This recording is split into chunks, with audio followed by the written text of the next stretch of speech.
Right, it is 7 o'clock on a Wednesday night. 95 degrees at my house when I left at 6:20. I don't know what it was like at your house, but it's been hot today. We are going to look at the first part of Esther chapter 9 tonight. We'll go through verse 17. Next week we'll pick up with 18 through the end of chapter 10. Next week will be the end of the textual review. After that, I haven't decided exactly what to do the following week. I may start with what I was calling the big ideas. I've got about a dozen big ideas from this book. Some of those may be able to be consolidated, some of them may not. I haven't decided if I'm going to do one big idea a week so our minds can wrap around one thing, or if we'll investigate one big idea and maybe start another one, but I'll try not to line the classes to where the next week is a continuation of the first week, so that I don't want anybody to miss the thought of that idea. Also, if you have some suggestions, your suggestion, believe it or not, may help me consolidate some ideas. Because when I look at the book, there's a lot of things that are worth a further consideration. Like I said, I haven't sat down to start working them out yet.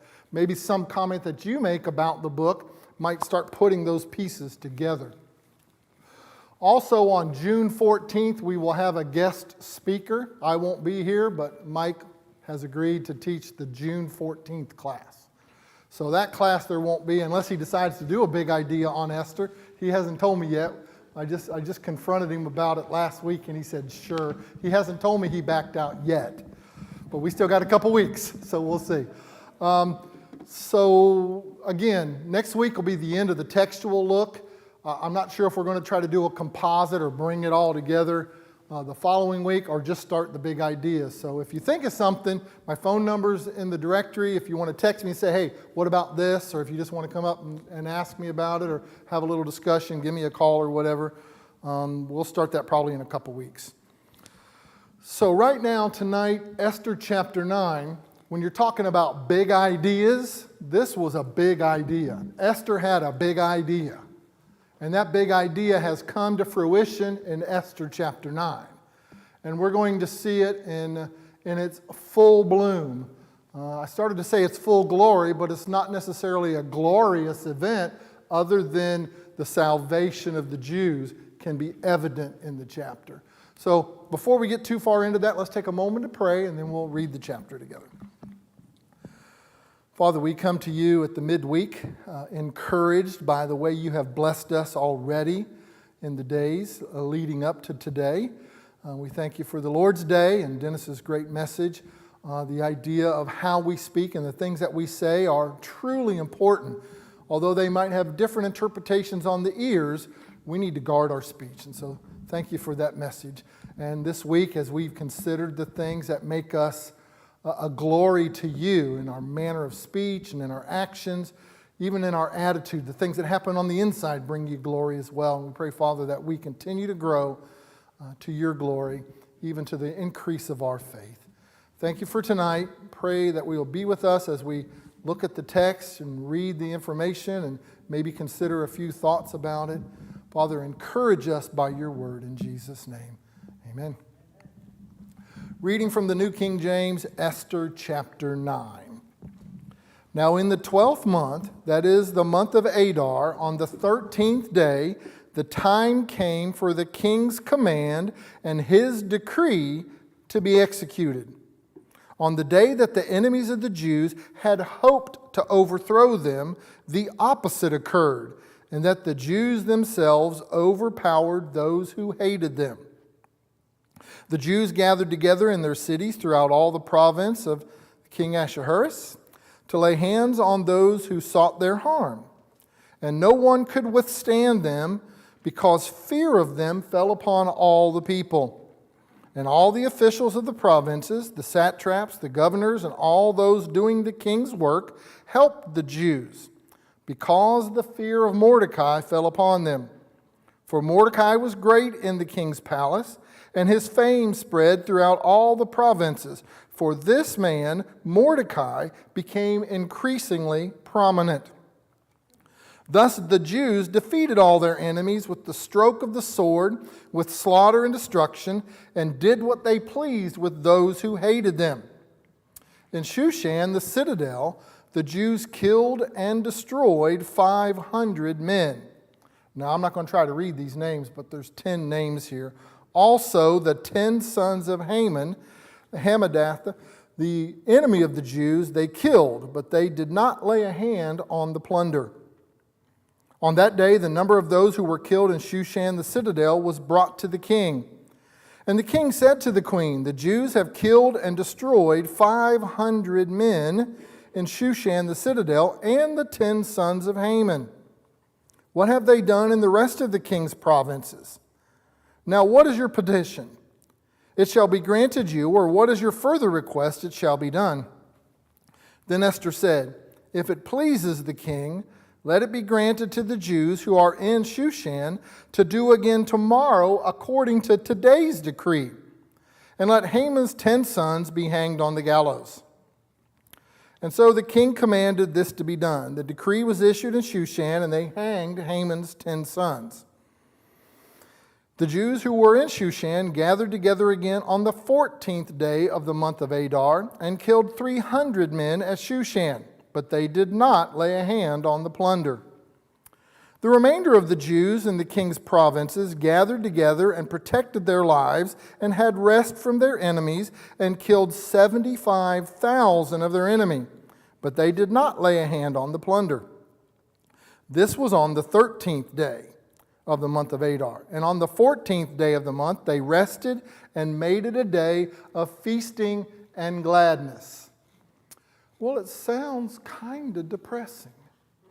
You know, here's the conflict. Everything, emotions have been steadily increasing. Now, after the second decree, emotions, anxiety, frustration, maybe even the anxious motivation of let's just get the day over with. It's been building and building and building. If you look at the introduction to chapter 9, it says the 12th month, which is Adar, and the 13th day, which was the day of Haman's initial decree, which was 12 months removed from when it was written. So we've come along, in essence, 12 months from the time the first decree was written. Then 3 months later, Esther approaches the king with the proposition of a second decree. So now we're 9 months removed from that second decree. So the first 3 months probably is maybe rejoicing by the enemy. And then the next 9 months, or the next 6 months or so, this idea of just, now what are we going to do? Here's what's happened, and here's what's happened, and here's what's happened, and here, just this constant, you can't even use the word confusion. There's been some confusion. Now, the decree went out to all the provinces, 127 of them. The first one did. A few months later, now it goes out to all the provinces again. And so it's not just a matter of maybe somebody didn't hear the word, which is potentially a real possibility. The second decree heard the first one. Seems to make sense why there were so many detractors, because it seems like all the evidence points to the king wants the second decree to be the one that's in force. Goes out and, by this time, Mordecai has had a number of months to become a prominent leader in the kingdom. And so with his prominence comes the fear of Mordecai.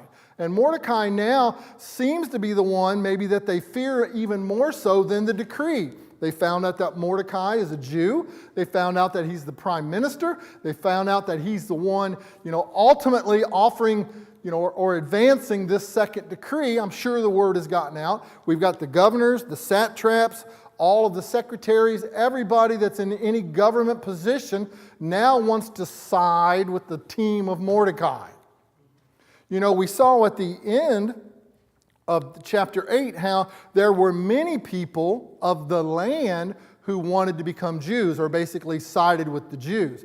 Not a proselyting thing necessarily, because it doesn't appear that it's an active religious group. It's more of a racial or a national group. And so they want to be on the winning team, so they've come over to side with the Jews. Now it's even as much as the government now is also on the Jews' side. So what do we do? What do we do as those like from Haman's group? You know, those that are the enemy of the Jews, what are they going to do? How many of them chose not to vote because it was a losing cause? Or how many of them decided, let's go see what happens and see, I can't really call it a massacre. Remember, we started out early on in the book of Esther saying that 127 provinces from Ethiopia to India, that's millions of people. Millions of people. And you're looking at about 77,000 people, maybe? And depending on the way the numbers are translated, especially in the Old Testament, one commentator said the Septuagint only has it listed as 15,000 and not the 75,000. So regardless of that, there's a significantly smaller number of people who were still in allegiance with Haman or that side. With that being said, when we look at this chapter, we have to ask a couple questions. The first question is, why did we even go out? And it doesn't appear as if it's an offensive maneuver. It appears as if it's a defensive situation. How to read it into the text, it appears as if they were defending themselves. I think where was it? On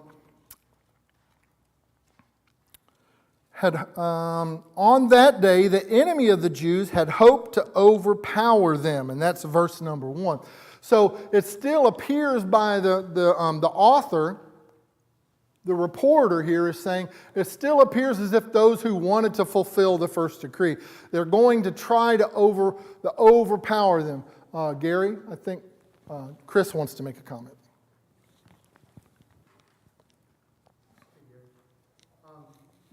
I think sometimes it's helpful for me to read between the lines. And we have to be careful, but yes. Yeah, I don't want to speculate too far, but in our current culture, you know, we know there's strife, different people against others.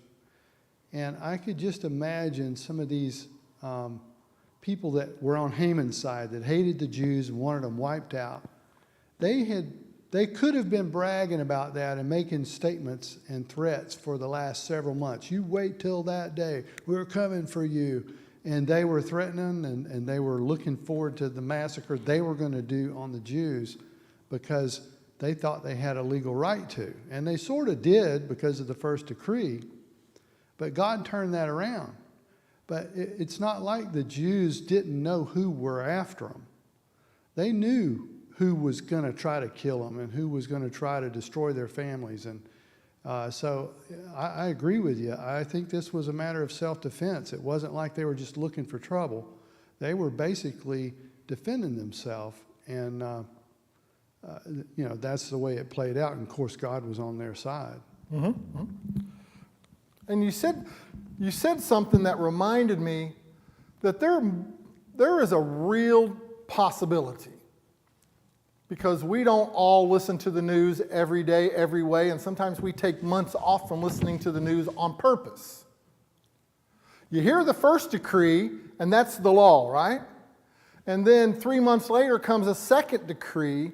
The only caveat to that is that second decree, the first decree was being promoted unimpeded for 3 months. The second decree comes as a saddle to the first one. Here's the first one, here's the second one. So were they still declaring the first one and then saying, here's the first one? And that's kind of what it looked like in chapter 8. The question was, how do we show them that the second one has the same force as the first one? By including some of the same language, women and children and plunder, those things are not going to be a part of this. This is a defensive maneuver. But to hear that for 6 months, you had to have practically been living under a rock. So what Chris says is absolutely true. Those who were vehemently and were going to, like plug their ears and say, well, I never heard the first one. I'm going to go do the first one, and I'm going to get as many Jews as I can because that's going to satisfy me. Well, I don't want to say that's what it appears to be, but the number is significantly reduced from what potentially could have been. If you'll notice in the outline, I did a little short math for you. 75,000 divided by 127, which is the number of provinces in Persia, comes to less than 600. So less than 600 people, this building filled twice. In each province are those who were slain according to the second decree. And then 500 the first day and 300 the second day in the capital city. And I have a thought about the capital city, why the second day was there. I only had 2 people that even mentioned that, so I will mention it because that became a majority. But even then, that's a low number when you think about it. It's like one rowdy group, and all of them were slain because they come to attack a fortified people who are ready to defend themselves by, probably 1 million people. If we thought there were 5 or 6 or 10 million people in Persia, if a certain percentage of that, 1 million or even 500,000 Jews in all of the region, that might be a significant enough number to overcome 60 per or 600 per province. So when you scale down the number to a realistic interpretation, and if it was 15,000, that would be significantly even less. So there's a number that had lost their lives for what they believed was the right cause. So we're not to discredit or even make light of the fact that people lost their lives in these events. But what was the reason? Vengeance, hatred, bigotry, whatever, or I just don't like them. They seem to know everything. They seem to think that their God is the only God, although the name is not mentioned in the book, doesn't mean it's not one that's being illustrated community by community, that God's name, it doesn't say they're not praying. It does say that they still understood the idea of fasting, and we talked about that when we were in that chapter. So this is still a religious people that seem to be adoring or revering something above or beyond them. That's that religious idea. And so maybe the city, maybe they were condemning certain things in the city that were obviously a curse to God's people. We don't see that evidence, but we don't know that that's not true. For some reason, there were still some who were set against the Jews surviving, even though probably they understood that they would be outnumbered. Maybe they felt like dying a martyr was the right way to die for the cause. And so 76,000 or so died on this day, or these 2 days. What's significant about the chapter is the way it progresses in the participation or the support. It started out that it was Esther and Mordecai, kind of the sole 2 people against the world. How are we going to do this? That's one of those big ideas that you see. There's strength in numbers when it's me and God, and not just me and my neighbor and my neighbor and my neighbor against the world. When it's me and God against the world, God wins. I can't take all the credit. I don't take any of the credit. When you look at the latter part of chapter 9, which we'll look at next week, they obviously understood that the party is not about them. Even the end of this chapter, the next paragraph, which some people read with this section and some read the next section, part of the celebration was giving gifts, like a thanksgiving. We are thankful that we survive, and here's a gift we're giving away. So we'll talk more about that next week. But here's this multiplication process of Esther and Mordecai, and then the maidservants. And then the next thing you know, there's a decree going out, and you start getting more and more people siding with the Jews. And then by the end of this chapter, or by the middle of this chapter, you see like all of the government. It doesn't say, and a few of the government. Verse 3 says, and all the officials. I don't know Hebrew. I know in the Greek that if there's an article there, like an and or a the, or even in this case an all, there's a word there to give us credibility that that's supposed to be there. So I'm believing that all meant all. Now, all might mean 90 or 95%, but even if all means 90 or 95%, that's a significant number of the kingdom. The officials of the kingdom are saying, we're going to protect the Jews too,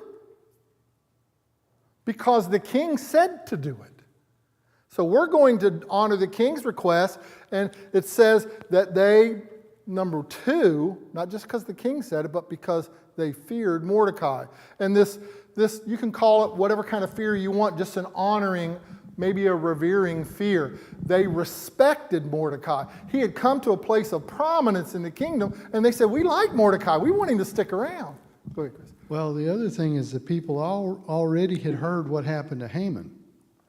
I'm sure that was in the front page news. Yeah. Good news this spreads guy fast. that wanted all the Jews dead is hanging from that 70-foot scaffold out there. Yeah. So I'm sure that sent a message as well. And remember, some people's minds were made up early on. You know, it was 3 months later after the first decree when Haman was impaled. And so for 9 months, every time they passed the tree or the gallows, whatever, however you want to understand where it was, in the capital city, that's where Haman, you can still see the marks on the tree. They haven't washed it. They've left it there as a monument, as a memorial, as a reminder that Haman's way is not the right way. And so maybe we need to give heed or give a listen, and that's that multiplying process of these incremental things to where when it's 9 months later, we've got an army against a few. And that's what I want us to remember. It wasn't like one-on-one battles. It was an army against a few. There were a few that still would not resolve that the Jews were worth saving against an allegiance, a great army, thousands of people potentially. Okay. Then it says in verse number 5, thus the Jews defeated all their enemies with the stroke of the sword and with slaughter and destruction, and did what they pleased with those who hated them. So the emphasis again by the writer is they're only slaying the ones, it appears as if you're a known hater. You've lobbied something against me to remind me that you're part of why we're doing this today. It wasn't like so-and-so said hatred 6 months ago, so let's go knock on his door and kill him. I don't see it as happening quite like that. Day 2, there's some sketchy evidence about why they had a day 2, but I'll offer you that other opinion when we get there. But it appears as if these are the ones that are siding with Haman appear to be the aggressors. But again, the text, I don't know how to understand all of that. You're going to have to, figure that out for yourself. It appears as if they went on the defensive, but they didn't run away from a fight. And I don't know that they charged into people's homes. Unless they had a list.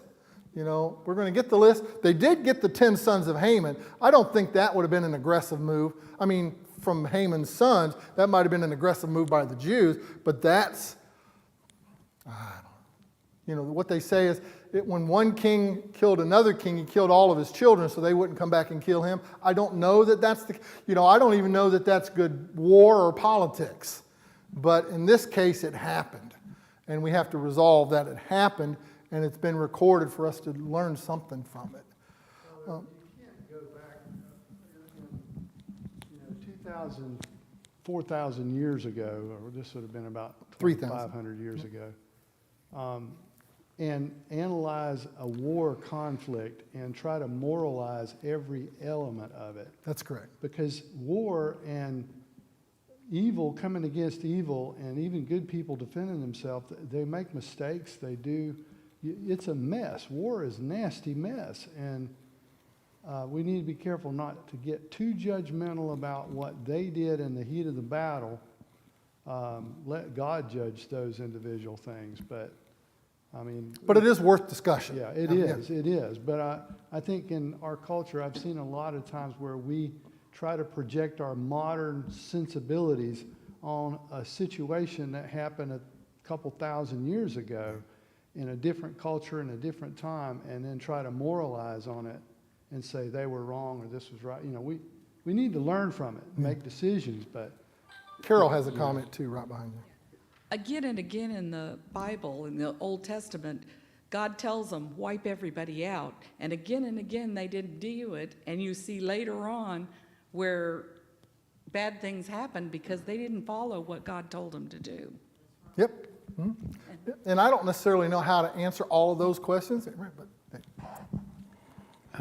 I keep going back to looking at this through the lens of the fulfillment of God's promise to Moses and the instructions to Saul.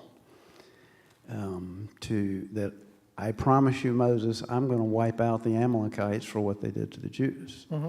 And then he goes to Saul and tells him, wipe them out and destroy all of their possessions. Mm-hmm. And so I think that's why it was important. Another reason why it was important for them to get the sons of Haman, mm-hmm. because they were erasing. The promise to Moses was, I'm going to erase the memory of the Amaleks from the earth. And so you get all the Amalekites and descendants that are there, and then they don't touch the plunder. And I think they don't touch the plunder because it goes back to what what Saul was told. You destroy all their stuff. You don't keep anything that's going to remind you or give you any sort of memory of them. Mm-hmm. I want to make sure I don't forget anything in the first section. Okay. From verse 11 on down to verse 17, there's a couple things. You know, every chapter for me has had one of those thought, idea, questions. It's like, why? What does that even matter? And this is, again, there's one of those thoughts in this chapter. But in verse number 11, on that day, the number of those who were killed was brought to the king. So at the end of day 13, the king evidently either asks for a report or said, when you've got the numbers, the base numbers, come and let me know, or it was just a natural course of life to come tell him what the numbers were. And the king said to Queen Esther, the Jews have killed and destroyed 500 men in the citadel city, Shushan, Susa, and the 10 sons of Haman. Here's the question. Why is this question even here? You know, because he's kind of talking to Esther, and he asks the question, he makes the comment, they've destroyed 500 and the 10 sons. What have they done in the rest of the king's provinces? Is that not an odd question to ask the queen? You know, when I'm reading things, I'm looking for a consistency of thought or idea. That question just seems, and obviously there's a reason, because she might be like the co-general or the co-reporter of the events. You know, oh, by the way, we've got the report for the city. What'd the rest of the nation do? Go ahead, Mike. I mean, I would say she's linked more. It's because of her link with Mordecai more than the king, I would think. Yeah. And he knows there, and they don't talk about it, but these are people that know how to carry out strategic battles. And so I'm pretty sure they pulled together a list. They knew, like you said, it was identified who was against the Jews. It was probably, they had a list, and maybe she knew, Mordecai knew, there's 850 or whatever in Susa on this list. Yeah, we didn't get all of them on the list. We only had time to get to 500. This isn't just a whim, like she's just, let's go put them on polls. Let's go. I think there's, maybe we don't want Mike teaching. These are people very strategic, and even the queen, I imagine all that training to be a queen and all that stuff. You think, don't you ever think it's kind of odd how they just speak so like prolific? They're taught, everything they say is going to be recorded for history. So they've probably been taught how to speak, how to strategize, if this happens, you do this. If you don't, the kingdom will think you're weak. If you don't react and take action against your enemies or whatever. So, I think it's all very strategic. It's not just like off the whim, oh, thanks, King, yeah, let's go have some more bloodshed. I mean, I think there's a lot more behind the scenes. We just don't see the statistics. Well, let me just say one more parenthetical and then we'll go to Dave. But the idea being, up until this point, the queen had to be invited in. And the scepter had to be extended. And now she seems, is that what you were getting ready to say? Sorry about that. Here's now that it appears as if, at least in this battle, she's a co-equal. She's there on the throne with him when that's not been her place. She's been in reserve. She's been the wife at home, doesn't know. We've even talked about this, that she didn't know the business and she had to be invited in, and now she's right there in, I guess you'd call it the war room. And she's getting the reports. And it's kind of like, she's the closest, she's intimate with the nation. She's the one that, you're right, should be there. And Mordecai's out there, maybe outside the front doors, maybe not on the front line necessarily, but he's getting the raw data and he's giving it to the queen, and the queen's handing it directly to the king. You can see her role and responsibility has been elevated, I guess would be the point. But it's still an odd question, knowing her history prior to that, which makes us think. And that's how I got on that. Obviously now she's been invited to be, and we're going to see that, maybe later on. But the co-equal thing, she knows, she's intimate, she's invested, she has the information. And then, what have they done now? What is your petition? So it's almost, and this is that saddle question to the first one. It's like, okay, we've done what you asked. Does that satisfy? What's your petition now? So is she there for a second request, or is this just a common polite thing? It's like, looks like the second decree has went kind of according to plan. Is there anything else we need to do? Did we miss anything? And that's the impression I get from that question. It shall be granted to you, or what is your further request? It shall be done. What else? Did we miss something?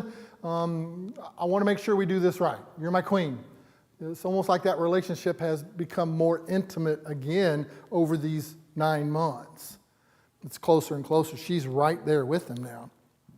Then Esther said, if it pleases the king, which is the right thing to say, he's still the king, regardless of the relationship. She's not, when I say co-equal, there can be a co-equal 1 and a co-equal 2, can't there? I mean, kind of in theory. Certain responsibilities fall for the mechanical side of a relationship and maybe the mental side or the intimate side, and one's responsible for one, and they can be co-equal, but they have different rules or roles and responsibilities, I should say. So, is there anything else that I, as the king, need to make sure happens? And if it pleases you, let it be granted to the Jews who are in the citadel city. Remember, now we're looking at the kind of the close of the day, the reports are coming in. I don't know how fast the reports can come in from all the provinces. They're not going to come in that day. It even appears so as if the report comes in much later. But there seems to be something left undone in the city, and I believe it has everything to do with the 10 sons of Haman. The 10 sons of Haman seems to suggest that now that we've killed his sons, there might be a few more that come out of the woodwork or reveal themselves. Maybe, or the list is not complete. We've checked the names and there's still several that aren't on here. And this is the part where I don't know if the Jews became the aggressors and actually went door by door to the other 300 that are in this second list, or how that came about. It doesn't say. But it does say they didn't take the plunder. They slayed them, but did not take the plunder. So the king commanded, where am I at? Verse, let it be done tomorrow, and again according to today's decree, and let Haman's sons be hanged on the gallows. So whether that happened later that day or the next day, it doesn't matter. Or those who would come out and get ugly when they see this 10 sons of Haman, those are the ones, because there's probably going to be a city rebellion when we hang all 10 of his children on these hooks. Are more family, more friends, more whatever going to come out. It appears as if that might be the case. The Jews who were in the citadel city gathered together again on the 14th day of Adar and killed 300 men, but they did not lay hand on the plunder. So for whatever reason, Esther at the bequeath of Mordecai says, let's do it one more, if we can do it one more day, because this is going to probably cause an event. That's my supposition. I don't know for sure. And that's why I'm not so sure it was an aggressive thing, as opposed to now they've come out and we know who they are and they're being ugly, and we're going to take care of that as part of this decree. The king extended it one more day. Doesn't say that anything official, it doesn't say anything official about the 14th. No official decree went out. There wasn't no late night gamble of trying to broadcast it by heralds all up and down the streets. It didn't happen that way. He just said, sure, go ahead. I mean, it probably wasn't quite like that, but the idea was there was no official declaration that we're going to do this again tomorrow. Well, verse 14 says that an edict was issued.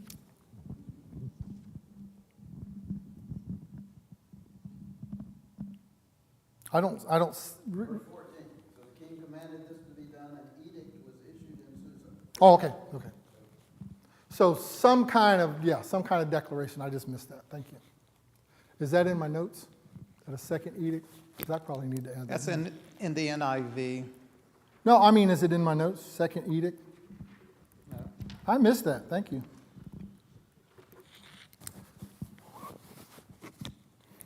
There you go. And they hanged, I guess I was focusing on Haman's sons. And the Jews who were in Shusha gathered together again on the 14th day, killed 300 men, but they didn't lay hand on the plunder. Then in verse 16 and 17 is kind of the reporting from the outlying areas. And it doesn't officially say what day that is, but let's take a peek at it. The remainder of the Jews in the king's provinces gathered together and protected their lives. It's like this is a recovery paragraph for everything that happened everywhere else.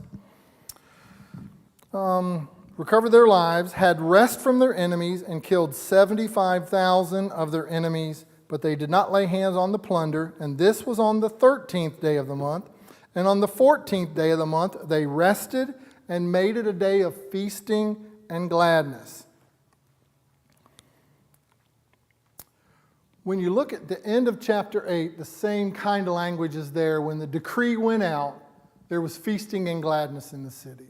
When you see in the outlying areas, and we'll recover some more of this next week, in the outlying areas, on the 13th day, a successful venture, however you want to label successful, and then for whatever reason, a time of celebration. And I'll go ahead and read the next two verses, but we'll primarily talk about them next week. But it appears as if this feasting was something that was going to be ordained to be long-standing, and it even included giving gifts. And so they began to develop the idea of how do we honor this day or these 2 days, or in some cases, these 3 days. And we'll see that next week. But the Jews who were at Shusha assembled together on the 13th day as well as the 14th day, and on the 15th day they rested and made it a day of feasting and gladness. Therefore the Jews in the villages who dwelt in the city or the unwalled cities celebrated the 14th day of Adar with gladness and feasting as a holiday and for sending presents to one another. There's no evidence that anybody said anything about sending presents, but at least in the outlying areas, it seems to be that when they stopped, they found a way or found it appropriate to celebrate with gladness, with even merriment. We'll look at what the Purim was in one of our big idea weeks. We'll look at the whole thing. And we talked a little bit about it during the introduction.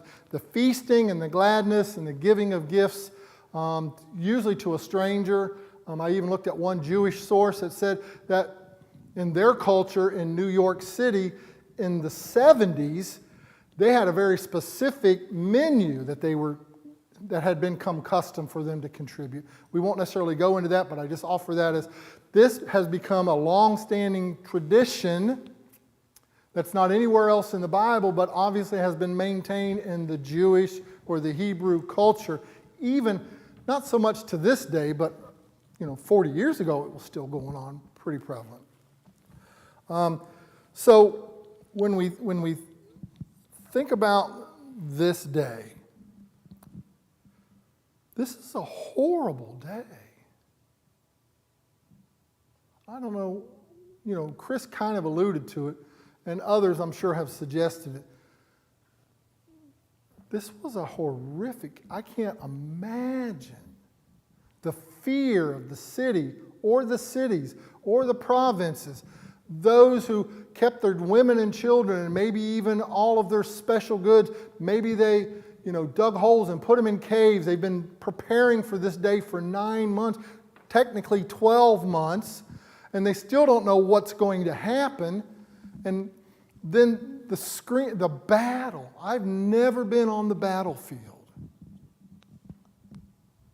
Physically, as a military person, I live in a spiritual battle on a daily basis, and I hear souls crying without hope. What's happening in the villages where all they might have is a town like a constable, and 50% of the village are Jewish, and the other 50% are all the dispersed nations, and there's a constable to keep the peace. And, that might have been a village that was not even touched because they are a community. They did love one another. They did have things to share. And it might answer the gift of sharing, sharing the gifts. It doesn't say who they necessarily shared them with. The tradition become you share it with another Jewish person. But, this idea of,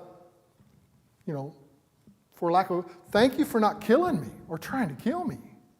Can you imagine that? That's what's happening in chapter 9. Your neighbor, chances are if we live in a neighborhood like we do today, you know all your neighbors.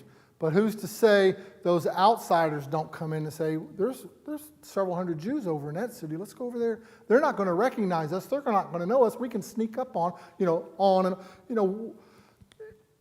I can't imagine living in the fear.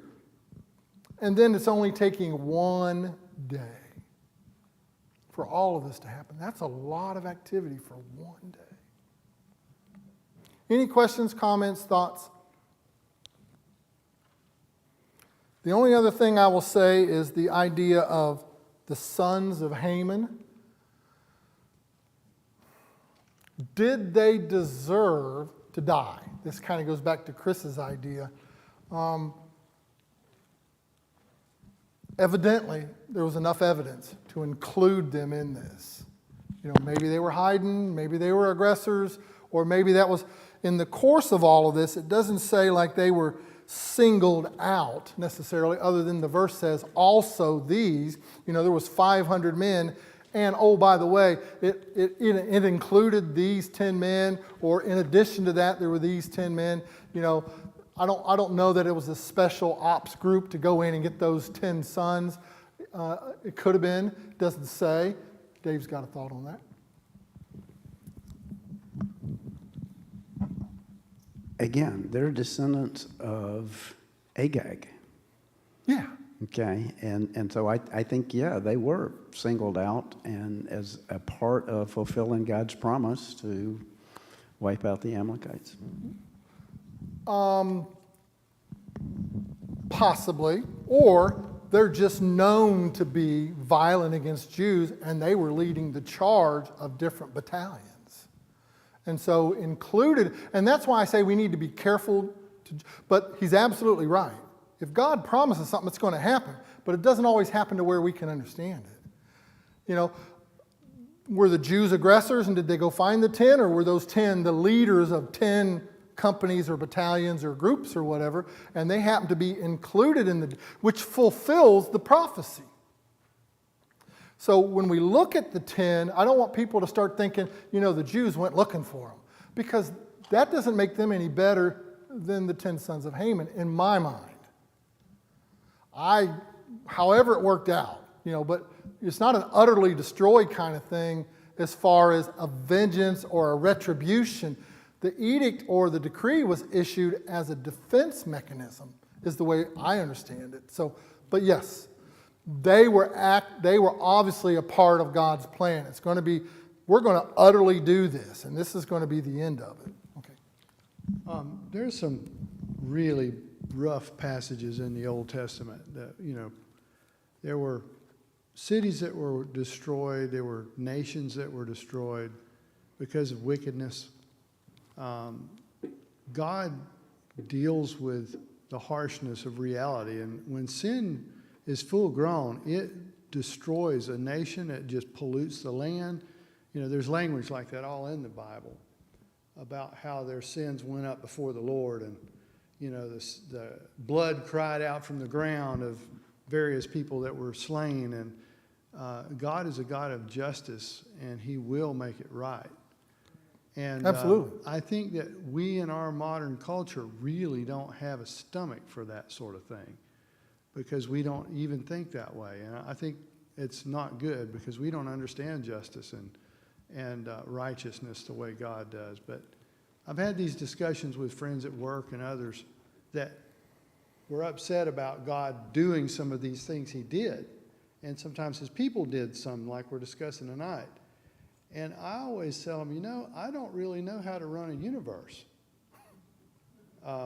There are things about good and evil that I do not understand very well because of where I am and my limited understanding.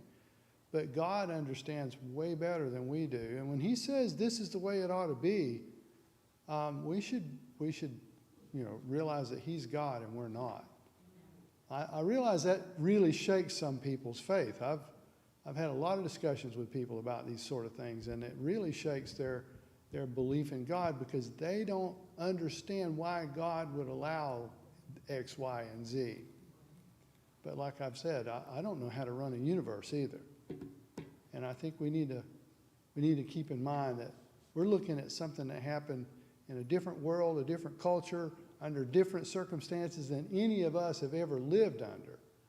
And we need to be, I think we can learn from it, but we need to be careful not to let it shake us too bad if we don't understand it perfectly. That's all I have for the chapter tonight. Are there any closing thoughts or ideas? Next week, we'll finish the book. Depending on what kind of time we have left, we've got a number of verses to consider, and it's mostly celebration. It's a time of engagement with family and neighbors and friends, and cherish the fact that God had preserved them. And then a closing kind of a summary statement in chapter 10 that some would suggest might have even come a few years later. And then we'll go into whatever these big ideas are. I'm not going to deal like Chris and even Dave have said. We might look at the passages about the prophecy of the elimination of the Amalekites, but we're not going to get into social justice or civil disobedience or war or anything like that, because again, not only is it controversial, we don't have all the answers. Sometimes we have just the text, and on your personal, intimate, spiritual walk, you figure some things out and reconcile those. But God is a just God. He's always going to do the right thing. And if He promises something, He's going to fulfill it. And so when we get to places like the book of Revelation, there's an illustration. And I'm reading through Isaiah now, and I'm having, that's not a real charming book. And there's God promising, I'm going to do this to you, and you're going to do this, and this is going to be gone. And that's the declaration for the rebellion and disobedience, and God's going to take care of that. And we have to come to terms with that. Now, today, He says, today He's winking at things, but there's going to ultimately come a judgment. We have to remind ourselves that we may not see those things now. That doesn't mean He's not planning to do them in His own sovereign way. And we see that in bits and pieces and parts, the way the world unfolds. We usually see it about 20 years later. We say, that's why that happened that way. And even then, we're probably still wrong, because now we're trying to understand God, who is sovereign and far above us. Again, Isaiah chapter 55, it talks about not only are His ways above ours, but anything that lands on earth is going to do its job. It's not going to go back void. And so anything that comes upon this earth is because God allowed it, or maybe even He issued the decree for it to happen. And we don't always know which one is which. Sometimes he allows things to happen. Sometimes he, premeditates and purposes it to happen. And so we live in a world that's troubled and trembling, and we need to be the rock of faith that Jesus Christ is the answer to this world. And if we keep that focus, the little things, the fear of the outside creeping in on us is not going to be as faith-shattering as if we have no faith. If you have no faith, you have no hope. Some people say, without faith, it's impossible to please God. That's that idea. The faith gives us a hope that this world is not the end. Aren't we grateful for that? Somebody else had a comment? The mic's gone, but go ahead. I was going to comment that this world is a mess. There is a lot of stuff going on that is just wrong Always has been. and always will be. Yeah. But one of these days, there will be a judgment when God sets it all straight. Yeah. And that is a fearful day and a wonderful day, just like what we're discussing here. Yeah. But all of the nastiness and the evil that is being done, people are not getting away with it. Yeah.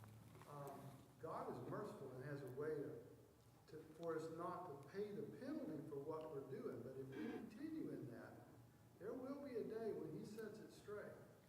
And the world is not going to like that day. Let's pray. Thank you all for coming. Father, we have assembled here tonight the faithful, the hopeful, those that are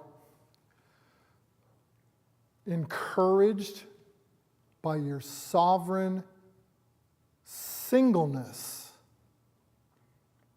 that the things that you have declared are true, whether we see them or not.